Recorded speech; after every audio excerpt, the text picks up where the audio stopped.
Welcome to Buckeyes Tomorrow Morning for Friday, March 31st. I'm your host, Tom Orr. The Indiana game in 156 days, the game against Michigan in 240 days. See, it's not as hard as you made it look last weekend. I'm joined by Kevin Noon of BuckeyeHuddle.com.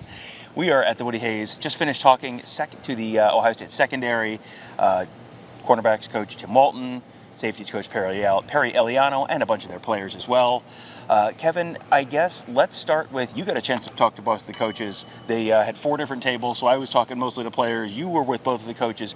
I guess what was the most interesting thing you heard from Tim Walton today? You know, we heard a lot of things from Tim. He was first one up. I mean, there was a lot of, people just want to know how the young guys are coming along. And he talked about last year, just because of the depth issues and the number of guys they had and just dealing with some things that guys like Jair Brown have really benefited because they've been out there. They know what it takes to play in a major college football game. So while you're not necessarily looking at a room that's sitting with like 11 corners, not that anybody's carrying 11 these days,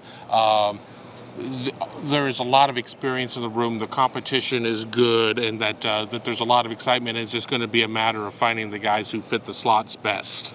And one of the reasons that they had depth issues last year was Jordan Hancock was hurt. There were a lot of guys hurt, but Jordan Hancock was someone I think you sort of heard they were sort of maybe counting on to be at least a top 3 corner last year, if nothing else. And then he had a hamstring injury in fall camp, and it just kind of lingered and lingered and lingered, and he really didn't get back till towards the end of the season. Got a chance to talk to Jordan, and he talked about that and talked about how, that it had to be kind of frustrating for him, but just, you can do certain things. You can get your mental reps. You can sort of understand the defense better, but you lose your game speed. And I don't think he really explicitly said this, but you just sort of get the sense he was never 100% last year. He was never really up to speed last year. Now he is. Now he is 100%. Now he's better, feeling better, back out there. He's been with the ones pretty much all spring. So he's someone I think is going to be someone to watch this year. Someone else to watch. I did not talk to Denzel Burke, but I heard other people talking about Denzel Burke. And there have been a couple guys this spring where you hear, this is the guy, the old J.K. Dobbins, where it's like, you can tell it's a contract year because the mentality is different. Everything is different. And this year, Denzel Burke is one of those guys where I think it was Hancock, but one of the other guys said Denzel Burke is in there at 5 a.m. watching film. Like he is in the facility at 5 a.m. every day. He's doing all the physical stuff, doing all the mental preparation. It feels like this is a secondary that has taken, sort of the end of last season, the last 2 games last year, where not only did Ohio State lose, but they lost in kind of similar ways, and the secondary was involved in how they lost in those similar ways.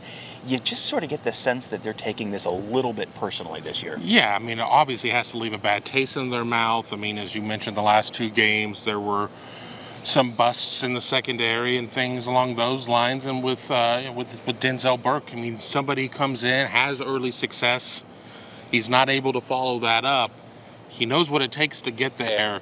He's tried it the other way. Now it's time to go. There's no time to sit there and let it come to you. You've got to go and attack it. And I like where he stands in terms of going into this season. Someone else I got to listen to a little bit, not a ton. There were multiple interviews going on at a time, and we were all kind of just sort of shuffling around at different tables to ask questions or listen in on a little bit of different stuff. Got to listen a little bit to Davison Igbinosun talking about his transfer up from Ole Miss. He is a New Jersey guy, went to Ole Miss for his freshman year.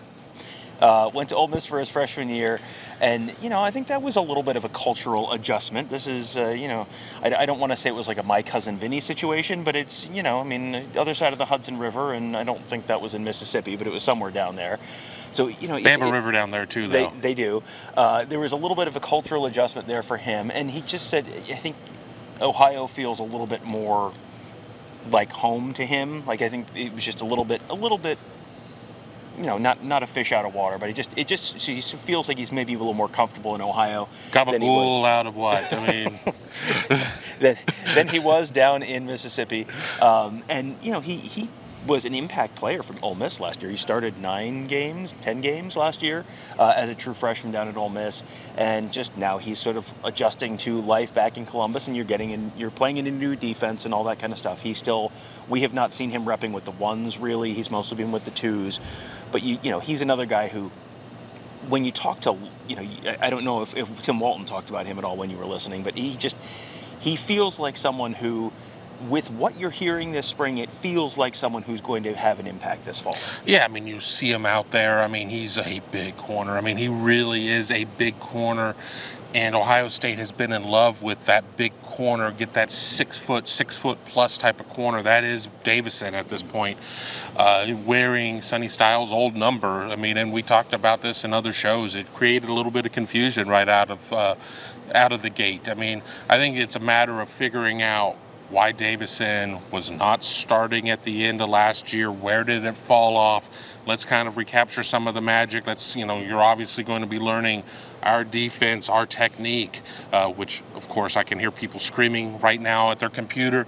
That means not turning your head. But putting that aside, I think that Davidson is somebody that by the time we get into fall camp, you can only have so many people going with the ones. That's why it's the first team. So he's going to be hard pressed there, but I don't see any way that he's not in some sort of rotation there. And this isn't so much we're playing three regardless. You know, sun up, sun down, we're playing three. But I think Davidson is going to be somebody that is going to be pushing for the playing time.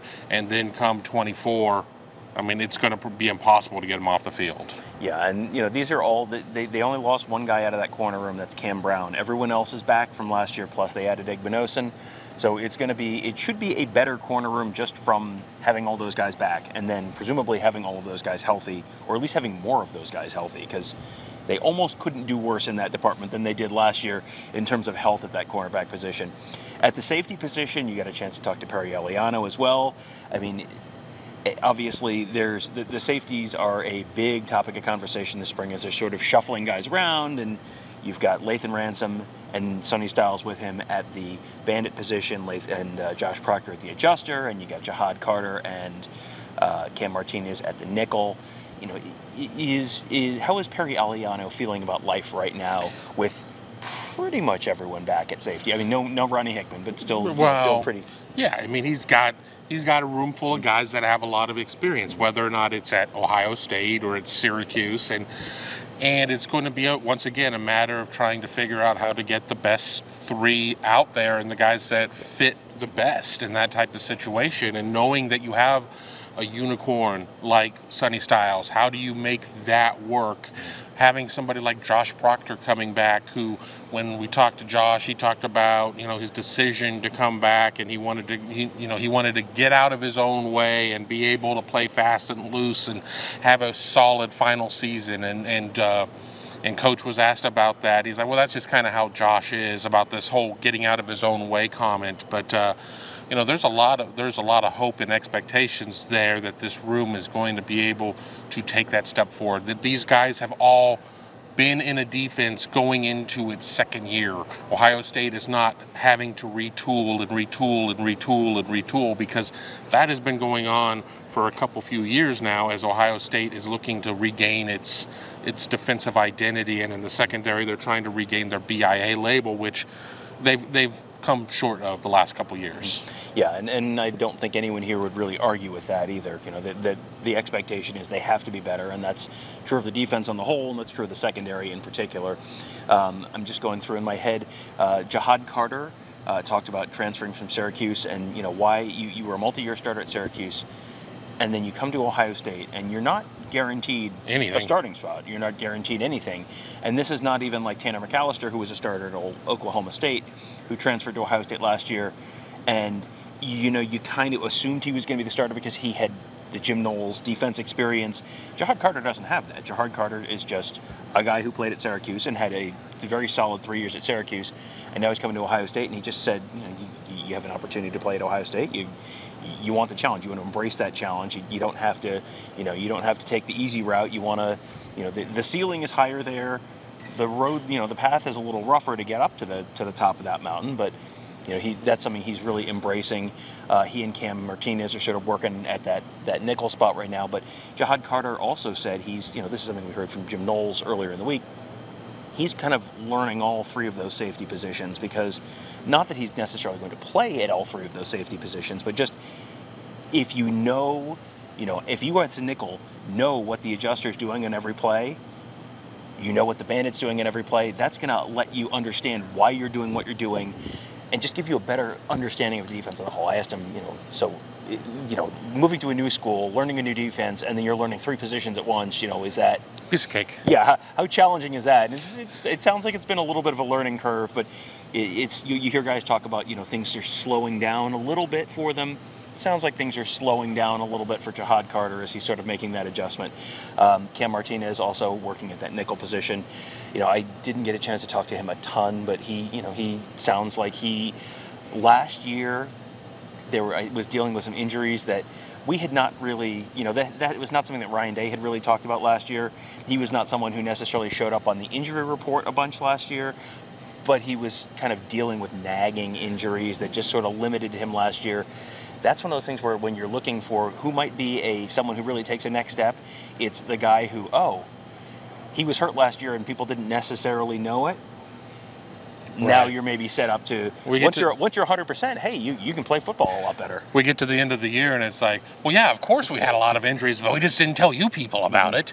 And it seems that Cam Martinez is one of those guys, and where you don't necessarily see this huge appreciative drop-off, but, again, people will be quick to say, yeah, well, look at the Michigan game, look at the Georgia game or whatever. But if, another year in the system, a lot healthier. But back to the Jihad Carter, playing all 3 positions is important, too, in terms of sub-packages and being able, if you're not able to adjust and you have to kind of flip guys around on the field, that's a good thing. And it's like a quarterback knowing everything where all other 10 guys on offense are going to be. And it's and that's generally something that a second-year quarterback, a second-year starter is going to be able to do a little bit more of.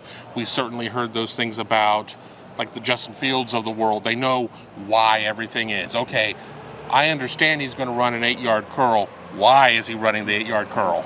Yeah, and that's one of those things where if you can, it's like if you can answer the question, that's great. If you can teach the class, then you really understand it. That's kind of, I think, what they're going for. Teach a man to fish? Something like that. Yeah, so we will find out how well the Buckeyes are fishing this fall. Yeah, we will find out how well the Buckeyes are fishing this fall, but we'll get another look at the old fishing hole on Saturday with the student appreciation practice coming up. It'll be Saturday inside the WAC. We will be here for that. We'll have all sorts of reporting from there. We should have some photos and some practice reports and all that fun stuff, and maybe a live show or something on Saturday. We'll figure out. We'll see what we can manage on Saturday. But the best place to find all of that will be at BuckeyeHuddle.com. Have lots of coverage of these interviews there. Well, you can also find them. We'll have a Buckeye Weekly podcast episode that's up by the time you're watching this, and much, much more. So make sure you're on BuckeyeHuddle.com on our Huddle board, and checking out all of our stuff on YouTube at youtube.com/BuckeyeHuddle as well. Going to be a lot of stuff to talk about this week, including a whole bunch of recruiting stuff. We haven't even touched on recruiting stuff. That's all coming up. That's all going to be coming up as well. Big recruiting weekend for the Buckeyes this weekend. So that will do it for today. Thank you guys all for joining us. Have a great day. We'll talk to you tomorrow.